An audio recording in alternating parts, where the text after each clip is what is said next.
Je voudrais du soleil vert, des dentelles et des théâtres, des photos de bord de mer, dans mon jardin d'hiver.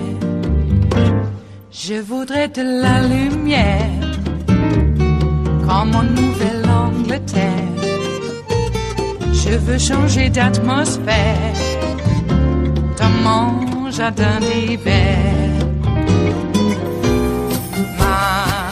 Ma fleur sous la pluie de novembre, tes mains qui courent, je n'en peux plus de t'attendre. Les années passent, il est loin, là je tombe. Nul ne peut nous entendre. Je voudrais du Fred Astaire, revoir un latte Goël. Welcome back to Velshine Rule. Please turn up the volume for this. This new study just in, estimating at least 4,645 people died in Puerto Rico from Hurricane Maria, which hit last September, causing massive devastation. But the official government death toll stands at 64. The Harvard study says people died from delayed medical care. The researchers say their estimate remains imprecise, with more definitive studies still to come. The findings come amid widespread concern that the government's figure was a dramatic undercount. Joining me now, MSNBC's Mariana Atencio, live in Miami. Mariana, walk us through the numbers, because it seems as though Puerto Rico's official number is sort of people who are directly hit that day by the storm, and what Harvard's study shows is people who the impact hit and hurt for weeks or months after. That's exactly right, Stephanie. We're talking about 14.3 people who died, according to this study, out of every 1,000 Puerto Ricans in the month following the hurricane. So ranging from September 2017 to December 2017 because of delayed medical care or interrupted medical care. This new study states that a third of the people who died, so almost those 5,000 people they're saying died from Maria-related deaths, are due to that interrupted medical care or delayed medical care. We're talking about elderly folks who were on dialysis treatment, for example, and didn't get continued treatment. We're talking about folks who died from asthma. I was on the ground in the countryside in Puerto Rico in the months following Hurricane Maria. I was on the ground this year, and when you go to the countryside, these were areas like Comerío, like Naranjito, right smack in the middle of the island, where they still had no power, no electricity, and they were completely cut off. I myself saw elderly people getting medical care from first response units from New York and San Francisco who said, you know, if these folks hadn't been tended to by these volunteer workers right away, they could have died. So again, what I saw on the ground was reflective of what this study is saying now, that there are people, now we're finding almost 5,000 that died from Maria-related deaths that weren't in that official government count. Stephanie? Mariana, this study is stunning. These numbers, massive, and a reminder that we need to keep paying attention to all that's going on in Puerto Rico. Lots of people there are still not in the clear. Mariana, thank you so much. Thank you. It is Wednesday, the 30th of May of 2018, and you are in West Coast Cookbook and Speakeasy. I am your chef de cuisine, Justice Putnam, and our daily special is Smothered Benedict Wednesdays. That's right, folks.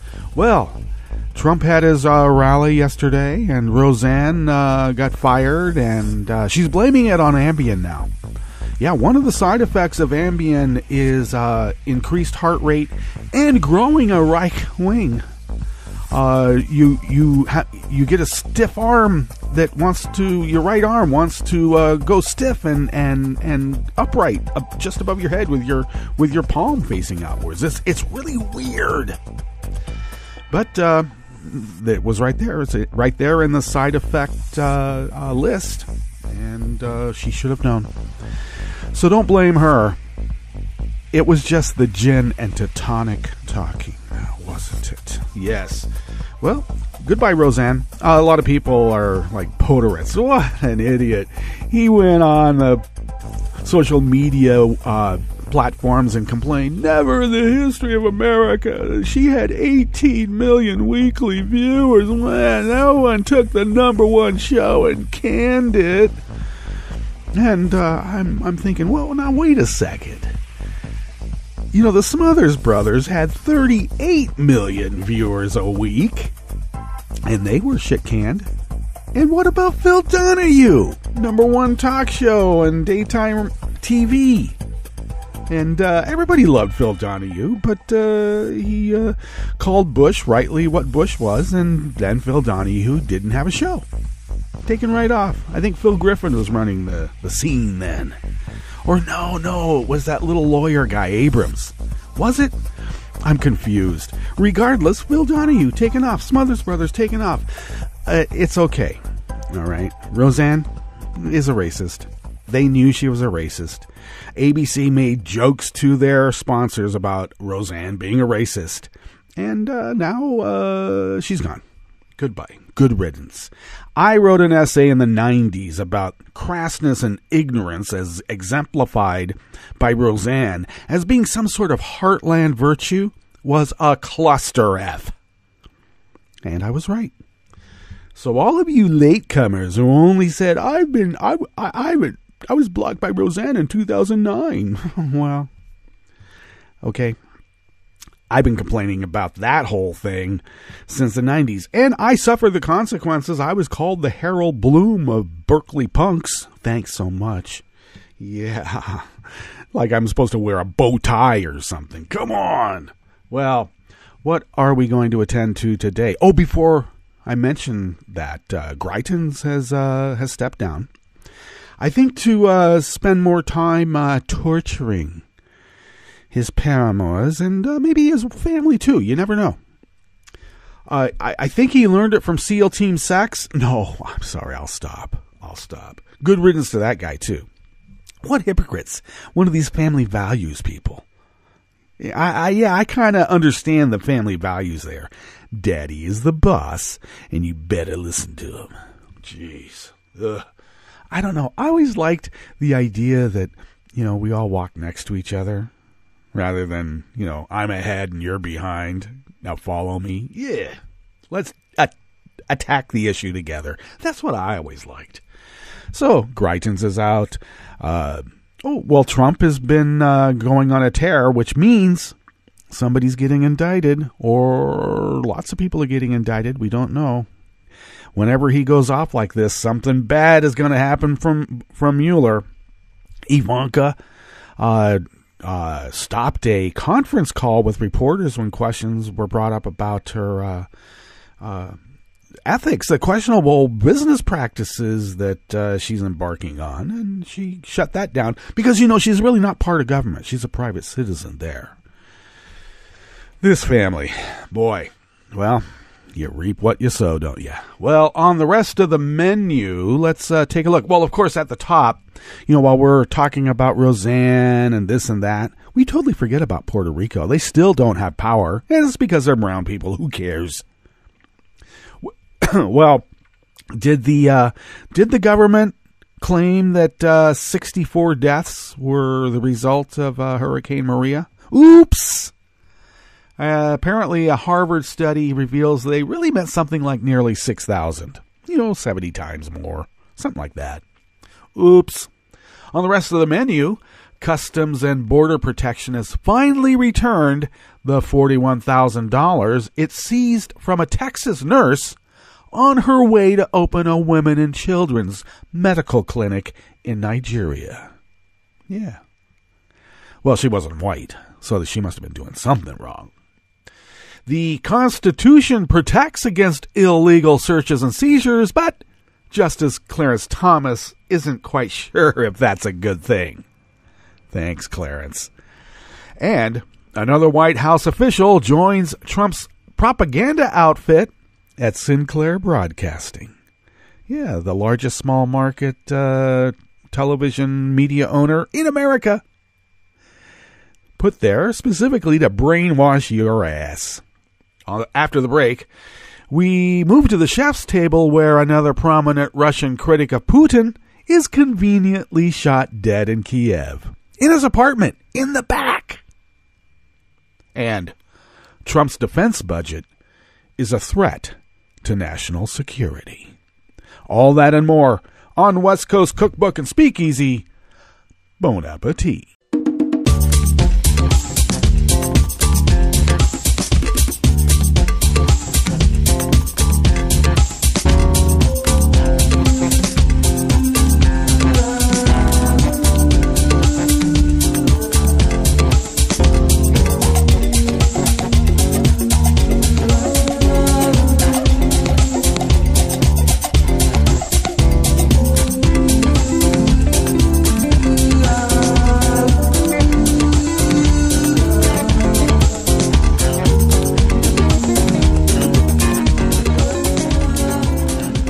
Go to the bottom of our homepage at netrootsradio.com. You'll notice to the right-ish of the page the chat room link. That is monitored by Roaring Girl, Kelly Lincoln, and she'll get back to you right away if she isn't already on there. So that is a proper way to engage us. To the left-ish of the chat room link at the bottom of our homepage at netrootsradio.com are the contribute donate buttons, a very integral part of this operation because that feature there includes your participation, and your generosity keeps the lights blinking in their proper order, and that's the way the cable company likes it. They do, yeah. So thank you for that, truly, from the bottom of our hearts. And you can follow Netroots Radio on Twitter at Netroots Radio. Tom takes care of that platform. You could say hi to us, or just go to Facebook and not say anything. Probably the best way to do it. Or you can. I don't care. We're there too. Follow me on Twitter at Justice Putnam. The diary for our show notes and links here for West Coast Cookbook and Speakeasy can be found, of course, on Daily Co's, where I can be found as Justice Putnam. And I believe that if you search for the Justice Department on netrootsradio.com, yeah, do that. That should bring you to the list of diaries with all the show notes and links. And you ought to take that too. I try to set this up as a multimedia operation, and there's a little bit of entertaining tidbits there outside of the show notes and links as well that fit the theme of the day. Indeed. What else? Oh, of course, podcasts. The West Coast Cookbook and Speakeasy can be found by way of Spreaker, Stitcher, TuneIn, iTunes, etc., etc., etc. Okay. Bill Browder was detained in Spain from a red letter hold put on through Interpol by guess who? Russia. This is the sixth time that this has happened in an EU country. Okay, well, they figured it out. One of the EU ministers called up the Spanish constabulary wherever he was detained and said, yeah, that red letter from Russia doesn't count here. Okay, thank you very much. So the sixth time, I think Interpol needs to figure out what the hell they're doing when they detain a Putin critic like Browder repeatedly. Because actually, I think Interpol is supposed to be at odds with Vlad. Just odd how that works, indeed. So, speaking about being detained, we have some weird concepts about people coming and going in our country. Isn't that odd? Especially those who are ostensibly citizens. So this first story has all the elements of xenophobia, fear, race, and maybe a little bit of bad information on the victim here, too, by the victim here. And that'll be illuminated within the article. But the Border Patrol, or the United States, is returning $41,000 it seized from a Texas nurse who planned to open a clinic. And this is in The Guardian. And Tom Dart, writing for The Guardian. And he's actually stationed in Texas, so we ought to know. A Texas nurse who had $41,000 seized by U.S. Customs last fall as she tried to travel to Nigeria to start a medical clinic has the money back, but plans to continue her lawsuit against the government. After her case attracted widespread media attention, U.S. Customs and Border Protection mailed Antonia Nawari a check that she received last Friday. "I'm glad to have the money back, but this is not over," she said in a statement. "I want to make sure nobody else has to go through what I've been through." In an episode that shone a light on how law enforcement agencies conduct asset forfeiture, Nawari was boarding a plane in Houston last October when she was stopped by officials. The CBP confiscated the $41,377 she was carrying, the bulk of which she had saved up in order to open up a clinic for women and children in Imo State, where she grew up before moving to the United States in 1982. 1982. The 59-year-old said she was unaware of the requirement to declare currency over $10,000 when leaving the U.S., as well as upon arrival. Now, this is a bit of information that I alluded to earlier. It would have been nice for her to know that, because there are proper forms in which to fill out, in which, Border Patrol will know. But lots of people are in the same predicament. And for some reason, the Border Patrol decided to hold the money for an inordinate amount of time in this case. And sometimes in cases where it involves other people of questionable skin pigment, shall we say. Though Nawari was not charged with a crime, Customs Border Protection sent her a letter in April saying that it would return the money on the condition that she sign a hold harmless agreement promising she would never take legal action against the government over the episode. Nawari refused to sign and instead launched a federal class action lawsuit earlier this month, which seeks to end the practice of requiring people to waive legal rights to get their money back. Sounds like a hostage situation, doesn't it? Well, when you're a cop, you got to think like a crook, and sometimes thinking like a crook makes you a crook. Of course, Customs and Border Protection has declined to comment on the pending litigation because they never do that. Who does? Anya Bidwell, an attorney for the Institute of Justice, a not-for-profit legal group representing Nawari, told The Guardian she's still pursuing this lawsuit because she does not want the same thing that happened to her to happen to hundreds or even thousands of others in her situation who are legally entitled to the return of their property but are forced to sign a hold harmless agreement waiving their constitutional rights. Well, of course. It's Customs and Border Protection. They're like the Gestapo. You don't have any constitutional rights. Show me your papers.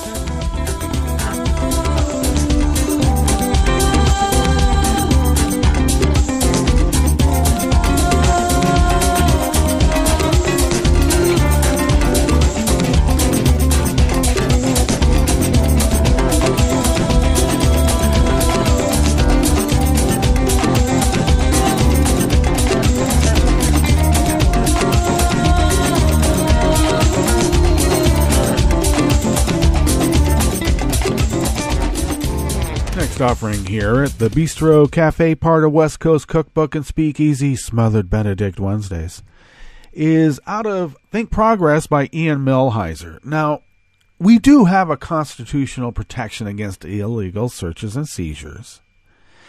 And there is a holding that ill-gotten evidence obtained by illegal searches and seizures cannot, except in very rare cases and adjudicated very finitely, that evidence has to be thrown out. Well, Clarence Thomas doesn't think that's a good idea. Yeah, because he's Clarence Thomas. Hi, Jenny. The Supreme Court held on Tuesday that the Fourth Amendment imposes a narrow but significant limit on police searches. Though cops often have broad authority to search cars, trucks, or motorcycles without obtaining a search warrant, Collins v. Virginia holds that police cannot invoke this authority to search a vehicle parked in someone's driveway.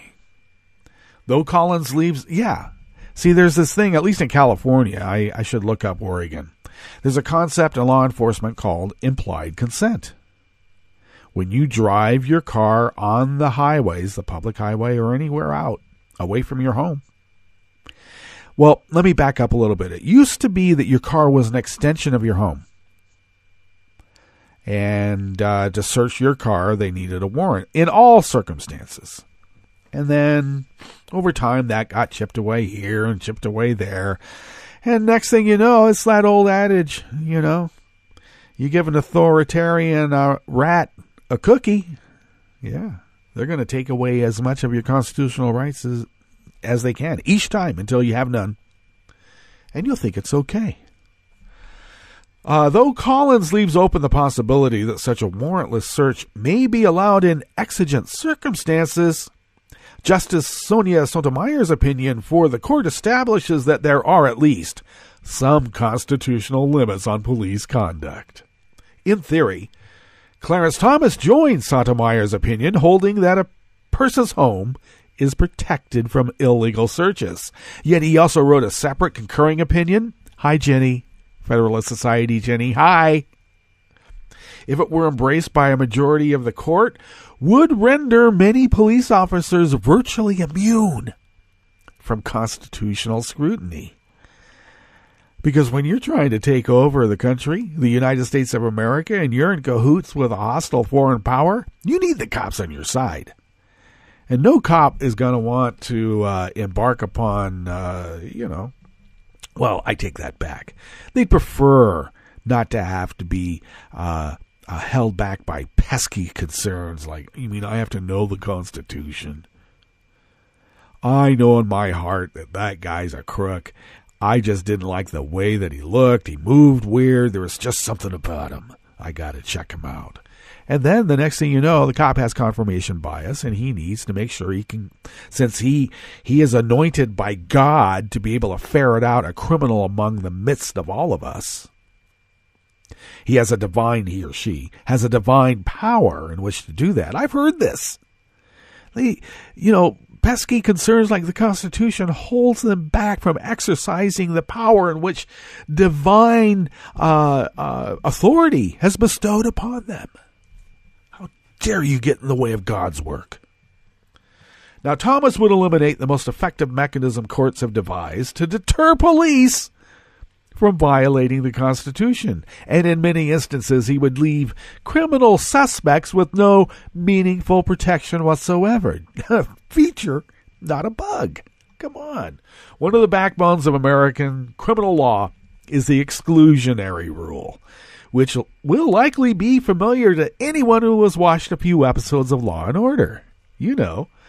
The exclusionary rule provides that if police sees evidence in searches that violate the Constitution, that evidence typically cannot be used against a criminal defendant in court. And the cops go back and they whine, the stupid DA, they don't know anything that we have to do out in the street. We have to bend the rules here, we have to bend the rules there. And the DA says, if you bend the rules, I can't present this in court. This is about the law. Not about bending the rules to get the thing that you want. And of course, without a rule, the police would have no incentive to obey the Constitution, which again is a feature, not a bug. Please.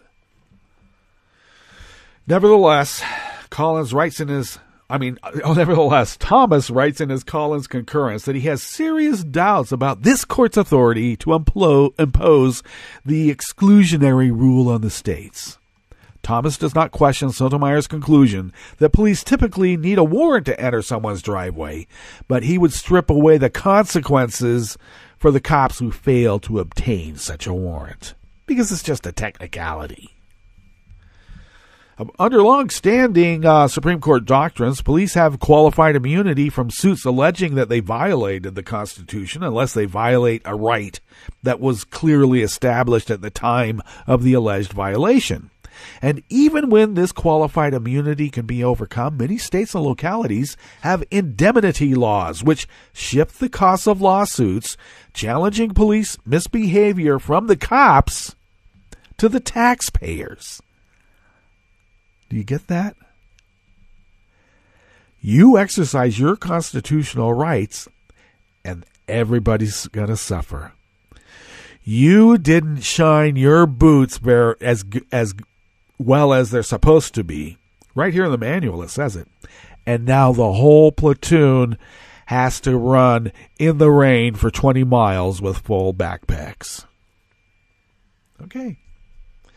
According to one study, governments paid approximately 99.98% of the dollars the plaintiffs recovered in lawsuits alleging civil rights violations by law enforcement.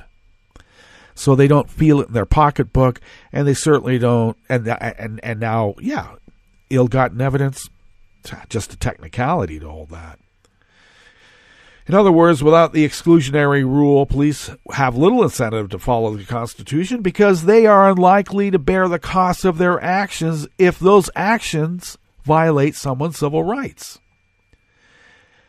So Thomas's argument is that the Supreme Court cannot bind state courts unless it does so pursuant to the Constitution or the federal law. Yet while that may be true as a general principle, the court's decision to divorce the exclusionary rule from its constitutional foundation has less to do with objective legal principles and more to do with the fact that the court began a 50-year-long drift to the right during the Nixon administration.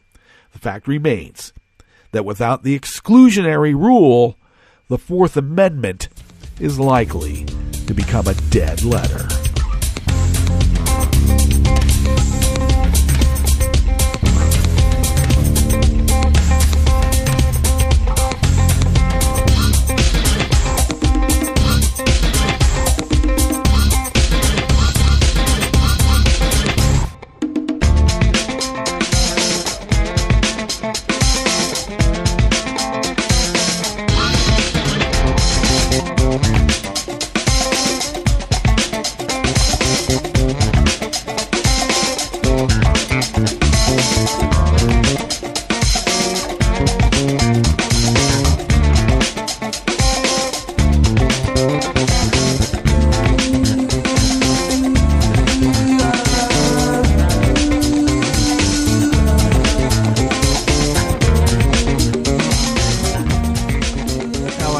Of Think Progress penned this last offering here for the Bistro Cafe, part of West Coast Cookbook and Speakeasy. A White House official joins the conservative pro-Trump company taking over local news. Yes, we're looking at you, Sinclair Broadcasting. And there's quite a few of these types within that operation. 2 years ago, when most pundits mistakenly believed then-candidate Donald Trump had no chance of winning the White House, it was common to see well-paid commentators predict that all Trump really wanted was a chance to launch his own television network. It turns out that he can have both. Former Trump campaign and White House staffer Kalen Dorr drove that point home Tuesday afternoon. That was yesterday, when he announced he was leaving to join Sinclair Broadcast Group as a producer on the show run by fellow former Trump operative Boris Epshteyn. Yes, small markets, we're going to make you find out everything in Cyrillic, and you'll love it. You will. Sinclair's work as a propaganda arm for Trumpism is more sinister than anything the old Trump TV network predictions envisioned.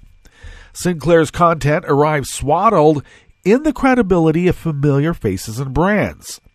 The company has bought up local news operations around the country for years. 4 of every 10 Americans live in a place served by a Sinclair-owned TV news outfit. That share would jump to 7 in 10 if the FCC signs off on Sinclair's attempted purchase of the Tribune Company, a decision controlled by other Trump lackeys who share Epstein's proclivity for putting antagonistic own-the-lib antics over any particular set of principles. The Epstein segment that Dore will now help manufacture is a fixture of local news broadcasts in those markets, branded as Bottom Line. The pre-taped editorial segments guarantee that local news viewers will get a heavy and positively framed dose of the Trump worldview each night. Stations are not free to discard the segments, which Sinclair has tagged as must-run content. So, what is the bottom line, according to Epstein and Sinclair?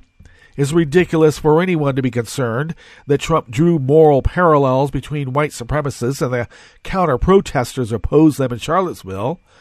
The National Football League's bizarre, constitutionally suspect policy barring players from kneeling to protest police racism during the playing of the national anthem is bad because it doesn't go far enough to punish free speech, according to another segment.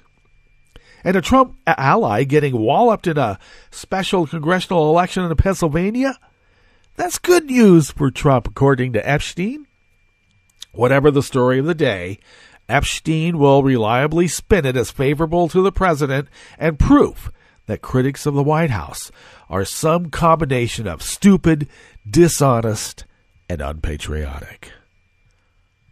Apparently, that's more work than one man can handle, but while it's unclear what particular imprint Dore might make on Epstein's segments, a glance at the young staffer's career to date helps underscore how entirely Trump has now consumed the traditional institutions and talent pipelines of the Republican Party. In 4 years since graduating college, Dore's online resume says he has shot up the GOP operative talent ranks. He jumped from a single house campaign in the summer of 2014 to a statewide field organizing job in Iowa for the state GOP there. Then spent most of the next 2 years at the consulting firm Jamestown Associates, a fixture of the Republican advertising vendor space that helped elect Governors Chris Sununu, Matt Bevin, and Charlie Baker, as well as former New Jersey Governor Chris Christie. Trump's campaign hired the firm too, and later plucked Dore out to manage the White House's communications with Republicans on Capitol Hill. That kind of career progression, from a cap and gown to a White House staff badge inside half a decade, is the kind of thing young politics students dream of. Yeah, but you have to be a brown shirt to let it work for you. If you care about the health of starving children, not only in America, but around the world, good luck getting advanced. In fact, you'll be branded as part of some criminal enterprise. While Epstein's and Dore segments will at least be branded as commentary, the other must-run scripts Sinclair projects into voters' homes won't have those labels. Many of them will be read by the same anchors viewers have come to trust, without any disclaimer explaining that they are engineered by wealthy allies of Trump to boost his political aims. All right, let's get to our break, and we'll come back and go through weather from around the world, and then finish up with the stories that we have curated for you today. You are listening to West Coast Cookbook and Speakeasy, and we will be right back. You are listening to netrootsradio.com. Please hang up and try again.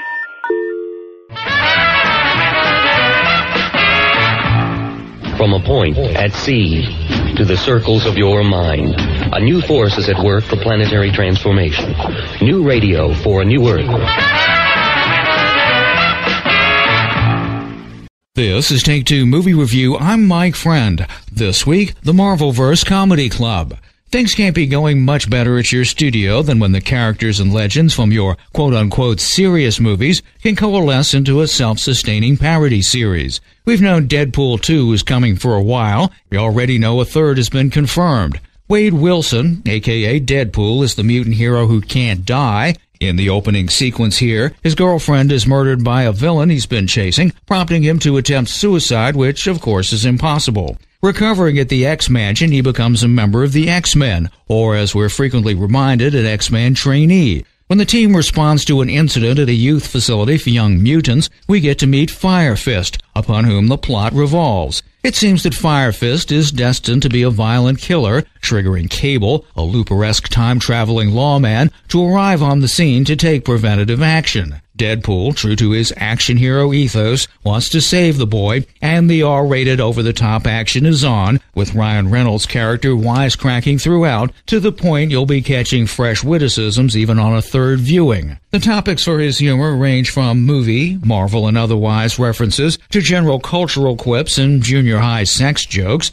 Jared Kushner does not emerge unscathed, neither does new director David Leitch, who replaces Tim Miller from the first one and is referred to in a gag run of the credits as, quote, the guy who killed John Wick's dog, alluding to his co-direction of that picture. This is Reynolds' show to be sure, but Brolin as Cable, young New Zealander Julian Dennison as Fire Fist, and especially Zazie Beetz as the new Master of Luck superhero Domino come together to make Deadpool a total hoot. This has been Take Two Movie Review. I'm Mike Friend. Catch up with us at Take2MovieReview.com and feed us back on our page on YouTube.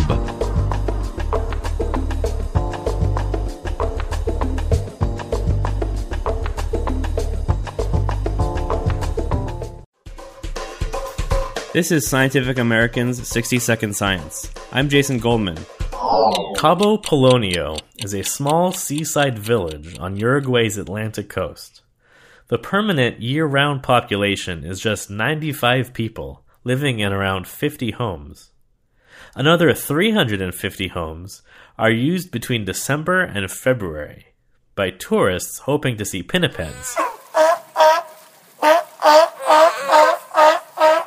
fur seals, and sea lions that haul out on the town's rocky cape.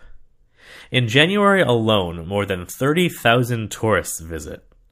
What are the impacts of so many tourists on these marine mammals? Between 1996 and 2014, European and South American biologists monitored both the animals and the people to find out. Over that time span, the pinnipeds' tolerance for human disturbance declined. When annoyed, they move further away from the tourist viewing area, or even dive back in the water to swim away. Those responses are contrary to the common assumption that wildlife becomes habituated to human activities. The study is in the journal Applied Animal Behavior Science. The researchers think that a fence, initially constructed in the late 1990s, is to blame. It was built with good intentions to keep people a safe distance from the colony, but the fence isn't long enough to keep people away from the most critical part of the habitat. It might even funnel people towards that area as they try to find viewing spots closer than the fence would allow. Or it could be that the fence actually does its job keeping people away, but as a result, they are just far enough away that the animals never really get used to them. The truth is that pinnipeds seem to be doing well in Uruguay. While the amount of animals in the rookery varies day by day, the best estimate is there's now around 1,000 of them, more than there were 20 years ago. But it's hard to say whether tourism has played any role in that increase. The animals have also become protected from hunting under Uruguayan law. And there are environmental factors at play in governing their population, like prey availability and climate change. Still, the study tells us two things. First, photographic wildlife tourism may not always be as low impact as assumed. And second, ecotourism developers should get input from social psychologists who can help anticipate the behaviors of the visiting humans as they observe the behaviors of the native wildlife. For Scientific American's 60-Second Science, I'm Jason Goldman. This is Solidarity News on Radio Labour. This is a Radio Labor report recorded on May 29th, 2018. I'm Mark Belanger. In Geneva, the leader of the UN's International Labour Organization has opened the ILO's annual conference with calls for an increased commitment to tripartism and the eradication of violence in the workplace. The ILO is the United Nations specialized agency which develops international standards on issues such as safety, equal pay, child labor, slavery, and more. It is operated as a tripartite organization by representatives of the social partners, governments, employer groups, and labor unions. The workplace standards set by the ILO are proposed international laws called conventions, which can be ratified by the organization's member states. Convention 144 is focused on using tripartite consultation to promote ILO work within countries. Guy Ryder opened the conference in Geneva. Mr. Ryder is the first unionist to lead the organization in its 99-year history. He was the General Secretary of the British Trades Union Congress before becoming Director General of the ILO. Mr. Ryder urged all 187 member states of the ILO to ratify Convention 144 on tripartite consultation.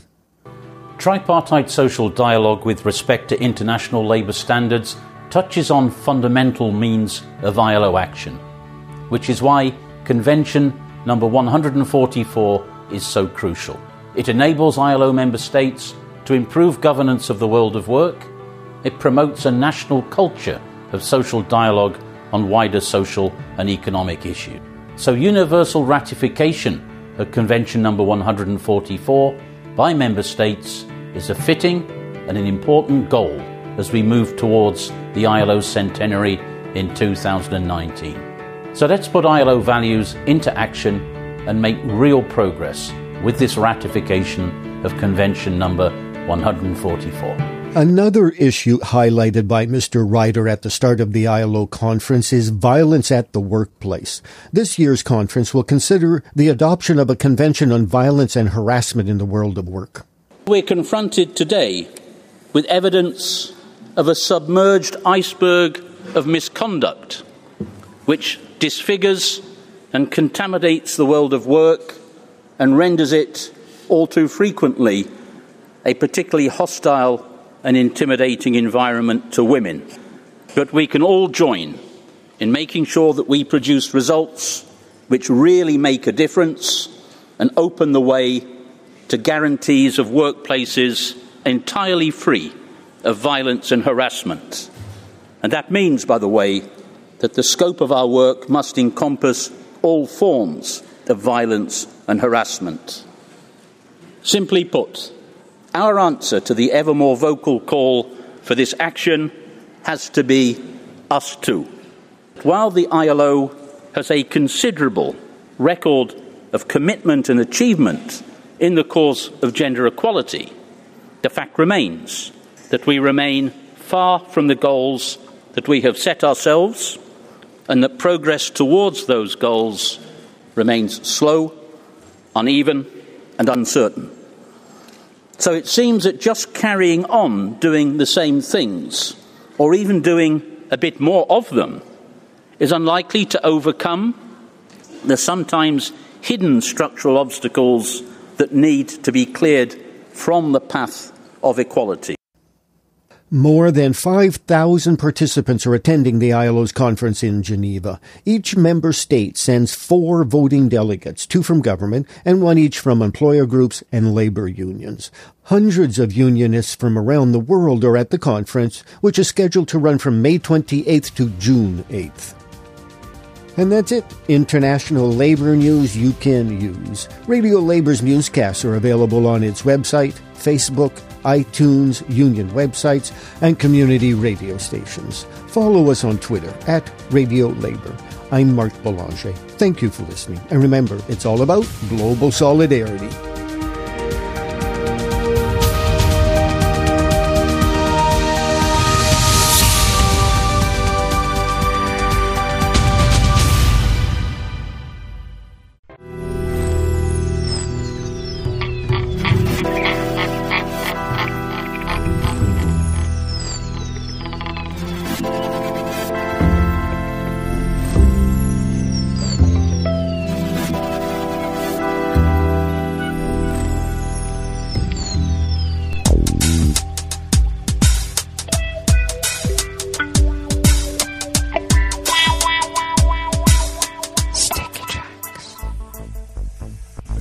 for accompanying us here to the chef's table at West Coast Cookbook and Speakeasy.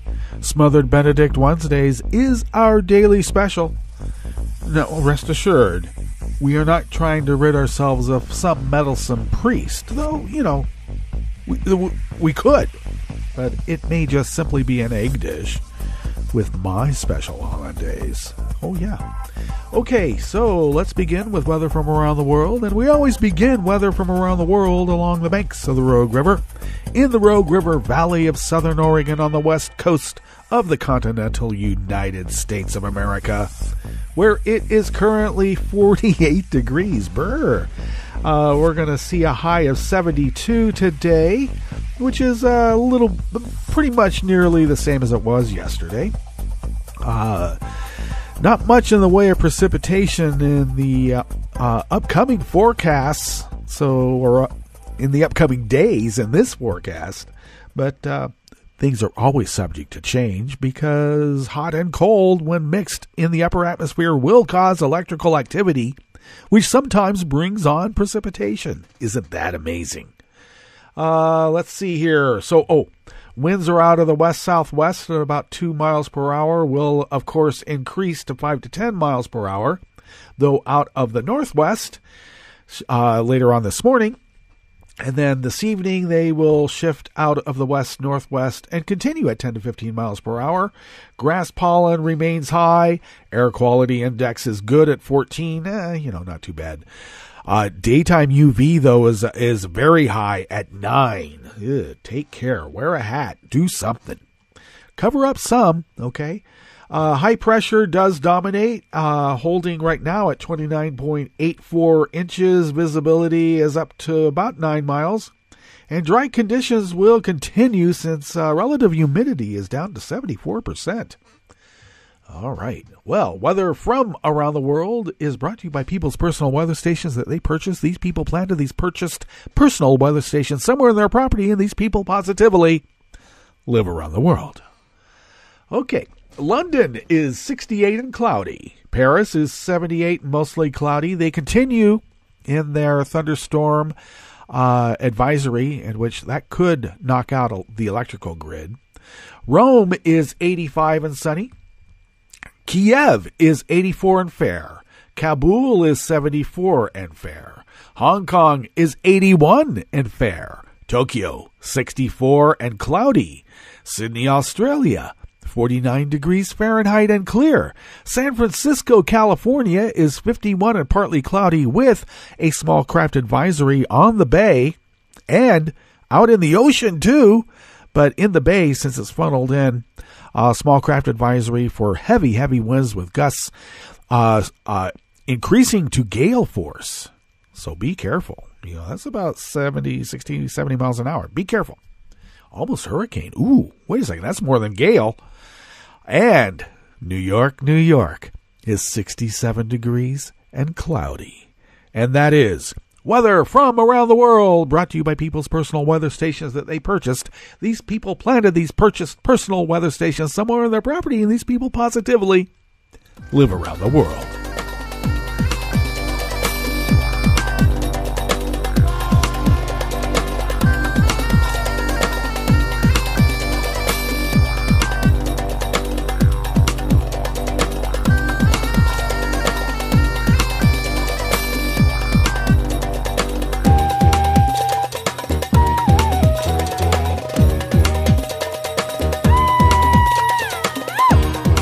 First offering here at the Chef's Table of West Coast Cookbook and Speakeasy, Smothered Benedict Wednesdays, is out of Reuters with reporting by Anton Zverev, writing by Matthias Williams, and editing by Robin Pomeroy and Peter Graff. Of course, another prominent critic of Vladimir Putin conveniently ends up dead, and the Kremlin has denied any responsibility for another convenient death. Another. They just keep happening. They keep piling up. You'd almost think it was like a pattern. Prominent Russian journalist and critic of Vladimir Putin was gunned down in the Ukraine, where he had fled into exile following threats. Arkady Babchenko died of his wounds in an ambulance after his wife found him covered in his blood in their home, police said, adding they suspected the murder was due to Babchenko's professional activities. Babchenko, one of Russia's best-known war correspondents, had left Russia fearing for his life after criticizing Russian policy in the Ukraine and Syria. He had been denounced by pro-government politicians in Russia over comments on social media about the Russian bombing of Syria and over his characterization of Russia as an aggressor toward the Ukraine. The first version in his professional activity, said Kiev Police Chief Andriy Kryashenko on the TV news channel 112 when asked what police suspected lay behind the murder. 2 years ago, Pavel Sheremet, a Belarusian journalist known for his criticism of his home country's leadership and his friendship with the slain Russian opposition leader Boris Nemtsov, was blown up in a car bomb in central Kiev. Another one of those convenient deaths. Putin's regime is aimed at those who cannot be broken or intimidated, and Anton Karashenko, a Ukrainian lawmaker and advisor to the interior minister, said, today in Kiev, on the threshold of the apartment where he lived, a famous Russian journalist, Arkady Babchenko, was shot and killed. A consistent opponent of the Putin regime and a friend of Ukraine, the interior minister wrote.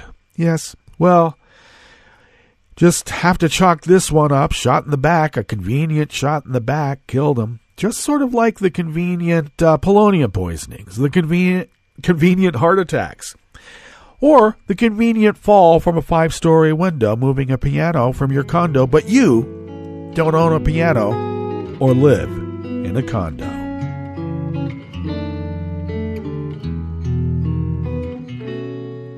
Je te donne ce mon amour pour la vie entière, la promesse de me trouver à tes genoux. Aussitôt que tu m'appelles, rester toujours fidèle, c'est tout, c'est tout. Je te donne tous mes printemps, mes étés de mer, mes automnes quand les feuilles tombent partout. Si ce n'est pas une bonne affaire, je te donne tous mes hivers, c'est tout. All right, last offering for today at the Chef's Table and West Coast Cookbook and Speakeasy Smothered Benedict Wednesdays is out of Just Security by Bishop Garrison, who is a member of the Truman National Security Project's Defense Council, a member of the board at Council for a Livable World, a West Point graduate in 2002, served 2 deployments in Iraq in the Army, served in national security positions in the Obama administration, and served as Deputy Foreign Policy Advisor on the Clinton campaign. So in other words,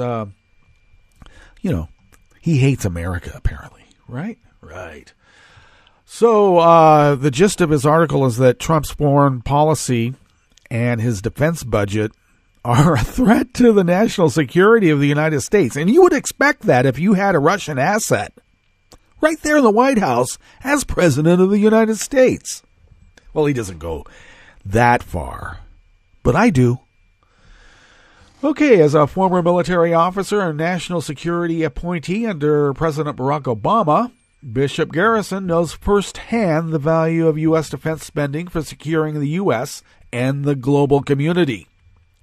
But by proposing massive increases in Pentagon funding at the expense of U.S. diplomats and foreign aid across the globe, Donald Trump's proposed defense budget for fiscal year 2019 sets a dangerous precedent that undermines U.S. national security. Well, of course. It is a feature, not a bug. Do you think he just came up with this by himself? He has advisors well-versed in Cyrillic, able to translate exactly what the plans are. and how he should carry them out. Please. Now back to Bishop here. Bishop Garrison. Trump's proposed budget would increase defense spending by approximately 13% from fiscal year 17 to fiscal year 19. This would bring U.S. defense spending to $686.1 billion for the fiscal year of 2019, with an unprecedented budget base of $647 billion. While the State Department would see a deep 29% decrease.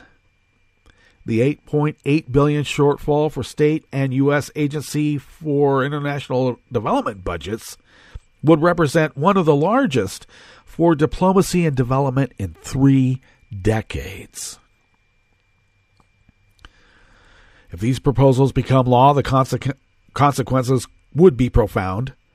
When he was a 4-star general and commander of the U.S. Central Command, which oversees the Middle East, James Mattis, Mad Doug, now the defense secretary, provided the clearest, most compelling argument for why funding diplomacy is crucial during congressional testimony in 2013. When asked if the international development budget was helpful to providing national defense for the U.S., Mattis replied, "If you do not fund the State Department fully, then I need to buy more ammunition. So I think it's a cost-benefit ratio. The more that we put into the State Department's diplomacy, hopefully, the less we have to put into a military budget as we deal with the outcome of an apparent American withdrawal from the international scene." Let me repeat what he said there. If you don't fund the State Department, then I need to buy more ammo. Let's not forget, the National Rifle Association is taking the big-time bucks from the Kremlin and has met with them in the Kremlin. They need more ammo, and ammo costs more than talking people down from their aggressions. During my lifetime as a soldier in Iraq, and that is Garrison here speaking, I watched how smart power worked as we attempted to build both physical and metaphorical bridges with local village populations. We met with sheikhs and town elders, asking them about their needs in the community and what we could do to not only make them feel safer, but to also make their lives more stable. We weren't trained diplomats, but exigent circumstances created by conflict forced us into the position to be certain. We did not always get it right, and 17 years of war demonstrates that fact. But those active efforts to win the hearts and minds of the communities, a combination of both short-term programmatic successes and long-term investment, have been proven to have the most positive impacts. With the right diplomatic support, we perhaps could have found lasting success. But if you're a hostile foreign power, you don't want stability in the country you're trying to take over, and especially around the world. Instability covers your tracks, where people are thinking more about the danger that's right in front of their face instead of the stab in the back. All right, that brings us to the end of our broadcast period for the day. Do read the whole article by Bishop Garrison. It's quite comprehensive, and he does make some very salient points. Okay, well, lots of more breaking news as it breaks today, and Netroots Radio will be broadcasting 24/7 to bring that to you. And do stay tuned to Netroots Radio for the rest of the day for breaking news, and we will visit with you tomorrow in West Coast Cookbook and Speakeasy. Bon appetit.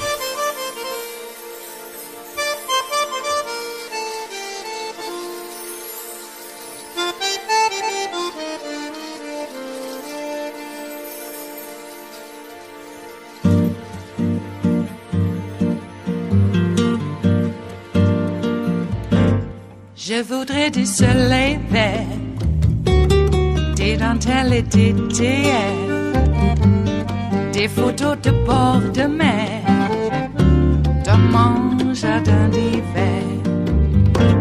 Je voudrais de la lumière, comme en Nouvelle-Angleterre.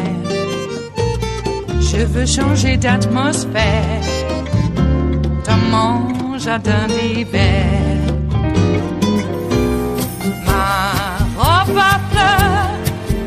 sous la pluie de novembre, tes mains qui courent, je n'en peux plus de t'attendre. Les années passent, il est loin, là je tombe. Nul ne peut nous entendre.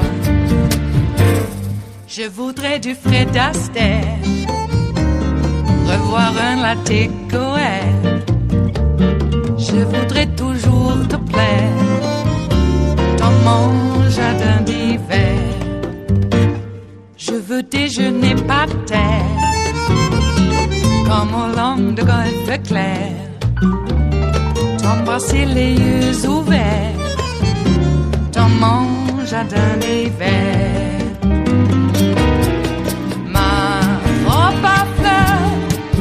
Sous la pluie de novembre, tes mains qui courent, je n'en peux plus de t'attendre.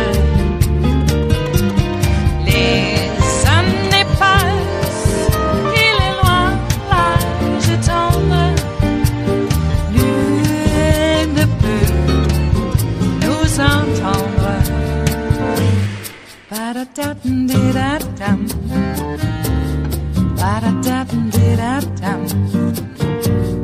Ba-da-da-dum-di-da-dum. Dans mon jardin d'hiver. Ba-da-da-dum-di-da-dum.